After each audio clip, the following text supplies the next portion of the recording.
प्रकार की प्रधानता, अलग अलग प्रकार के भगवानों के चक्कर में लोग लगे हुए हैं।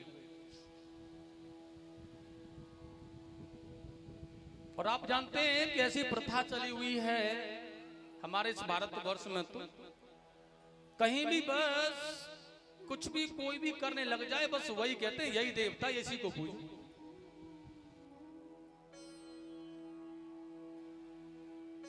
अब देखो गणेश जी भगवान को देख लो आप, घर घर में विराजमान कर दिया जाता है और उनको फिर विसर्जन कर देते हैं। लेकिन दुनिया वाले यही कहते हैं भाई लक्ष्मी गणेश सदा हमारे घर पर आकर के निवास करें, लेकिन हम लोग क्या करते हैं, उन्हें ले जाकर के पटक देते, खाई में जाओ।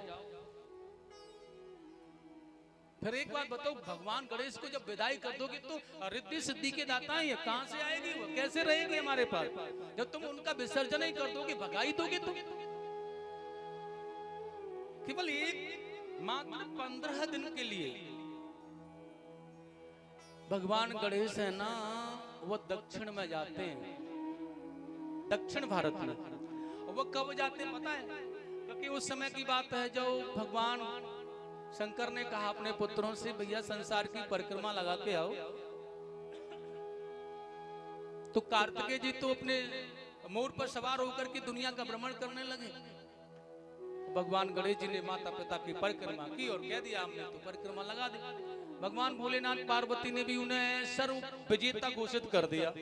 कार्तिक जी ने कहा बताओ, हम दुनिया का चक्कर लगा करके आए, आपने इस गणेश को सर्व विजेता घोषित कर दिया, ऐसे कैसे हो सकता है? भाई बात तो दुनिया माने संसार पृथ्वी का चक्कर लगाने की हुई थी ना, इसलिए नाराज हो गए कुछ। और नाराज जब हो गए तो ये दक्षिण भारत में चले गए। और वहां मनाने के लिए माता पार्वती भगवान शंकर उन्हें गए, लेकिन वो नहीं आए। तो भगवान गणेश को वहां जाना पड़ा उन्हें मनाने के लिए। उनके बड़े भाई थे ना, तो छोटा भाई बड़े भाई से आग्रह करता है तो मानना पड़ता है ना। तो वो 15 दिन तक वहां दक्षिण भारत में रहे। उसके बाद में वो वहां से आ गए कार्तिक को लेकर के। इसलिए दक्षिण भारत के जो लोग होते हैं ना, वो भगवान गणेश को वहां 15 दिन तक विराजमान करते हैं। उसके बाद में कहते हैं अब आप अपने उप स्थान जहां पर आपका निवास है वहां के लिए प्रस्थान करो। ये प्रथा है।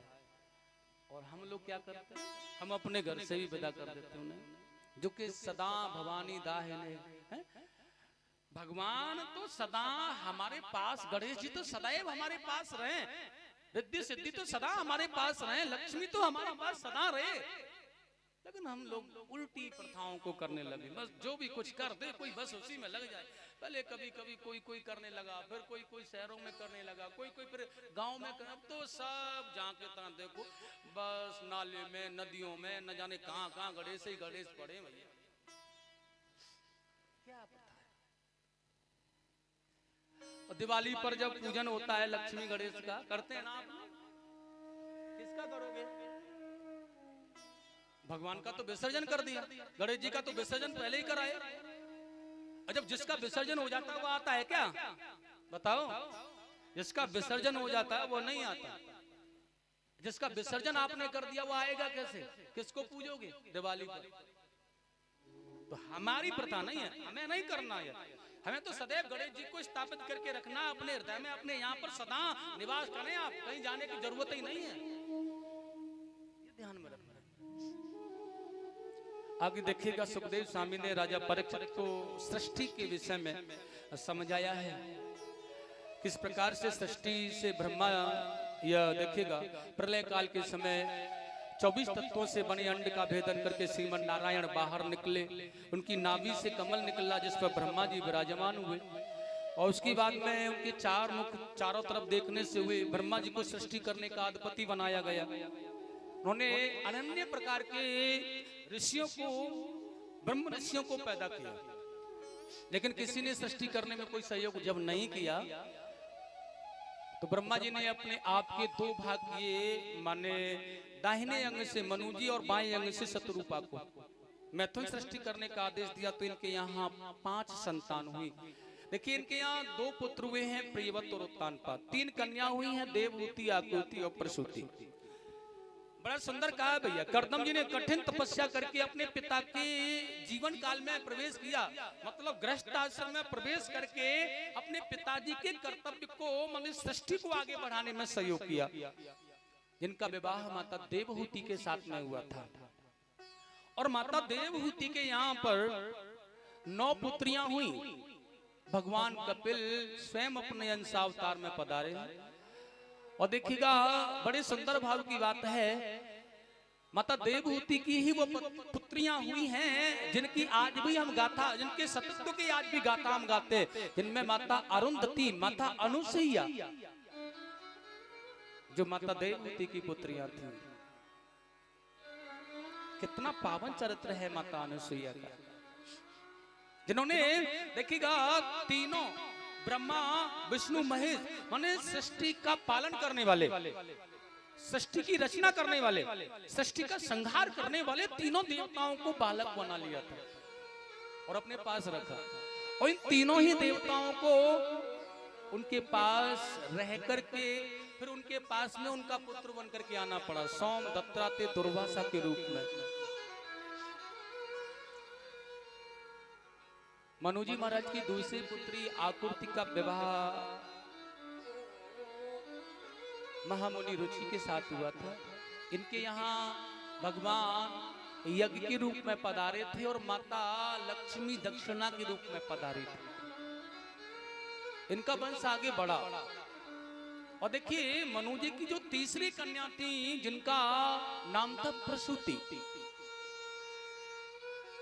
उनका विवाह हुआ था प्रजापति दक्ष के साथ।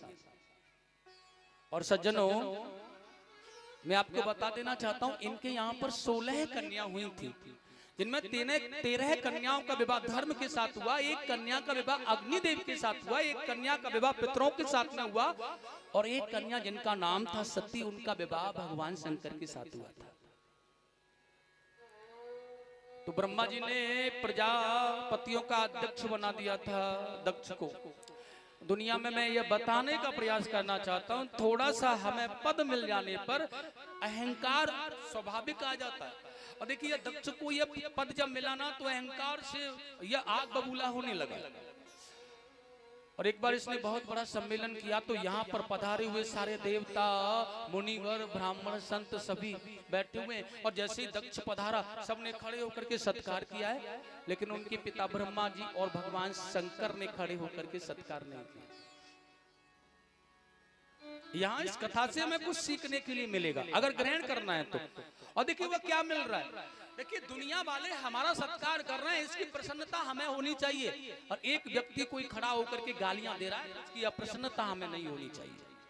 दुनिया वाले प्रसन्न कर रहे हैं ना, दुनिया वाले यश गा रहे हैं ना, उसका आनंद उसका ऐश्वर्य भोगो। एक व्यक्ति कोई गाली दे रहा है तो देने दो। और देखिए केवल महादेव ने या ब्रह्मा जी ने नहीं किया, उसने कहा ये पिताजी है मेरे, पिताजी ने सत्कार नहीं किया तो कोई बात नहीं, लेकिन ये शंकर तो दामाद है मेरा, बताओ इसने अवधूत अमंगल भेष धारण करने वाला पाखंडी, बताओ इसने मेरा सत्कार नहीं किया, इतना बड़ा मेरा अपमान कर डाला, बुरा भला कहने लगी। अब देखिए जब भगवान शिव को बुरा भला कहा, तो उनके जो गण थे नंदी, उन्होंने श्राप दे दिया, राजा दक्ष तू हमारे स्वामी के प्रति ऐसा अफसोस भरा भाषण करना ना, तेरा यश मुख है ना बकबक किए जा रहा है, इसलिए बकरे का हो जाए इसी जन्म में। वैष्णव भक्त शिव भक्तों में अपराध का कारण श्राप, और जब कलह प्रारंभ हुई तो भगवान शिव ने विचार किया शांति बनाने में अच्छाई है, इसलिए शांति बना करके वह कैलाश पर चले गए। लेकिन उसके बाद में ईर्ष्या के कारण दक्ष ने बृहस्पति पशुचर्म नामक यज्ञ किया है, सभी को न्योता दिया, सभी को बुलावा भेजा, लेकिन भगवान शंकर को कोई निमंत्रण नहीं दिया। एक बात और, सभी देवताओं से कहा भैया तुम्हारे विमानों में पेट्रोल ज्यादा खर्च हो जाए, लेकिन आने कैलाश के ऊपर होके ही चाहिए। और देखिए जब ये विमान उड़ करके जा रहे हैं ना कैलाश के ऊपर होकर के, तो माता सती ने बड़े सुंदर भाव में पूछा है आज उनको, सती बिलो के व्योम विमाना जात चले सुंदर विधि नाना, पूछे तब शिव कहे ओ बखानी, पिता यज्ञ सुनि कछुहर सानी, हम च तस्मिन् भवताभिकामहे, सहोपनोतं परिवमहि।